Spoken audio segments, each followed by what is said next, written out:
Et pour finir, j'aimerais vous raconter une petite histoire qui illustre bien ce point.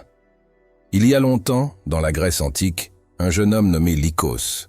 Vivant dans une petite ville côtière, Lycos était connu pour sa nature impulsive. Rapide à agir et souvent guidé par l'émotion, il se retrouvait régulièrement dans des situations compliquées. Un jour, lors d'un grand festival, une dispute éclata entre deux marchands sur la place du marché. Lycos, sans hésiter, prit le parti de celui qu'il connaissait le mieux, sans chercher à comprendre le fond du problème.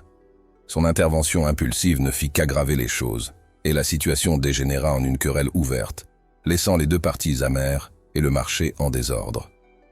Accablé de remords, Lycos s'en alla chercher conseil auprès d'un sage local, un vieil homme nommé Chiron.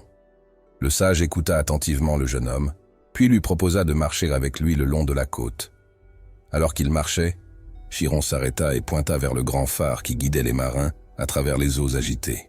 « Vois-tu ce phare, Lycos » demanda Chiron. « Il est constant, fiable et réfléchi. Il n'émet sa lumière que lorsque cela est nécessaire, aidant les marins à naviguer correctement sans se précipiter vers les rochers. Toi aussi, tu dois apprendre à être comme ce phare. Réfléchis avant d'agir et aligne tes actions sur tes vraies convictions. » Inspiré par les paroles de Chiron, Lycos prit le temps de méditer sur ses erreurs et décida de changer. Au lieu de réagir immédiatement, il commença à observer, à écouter et à réfléchir.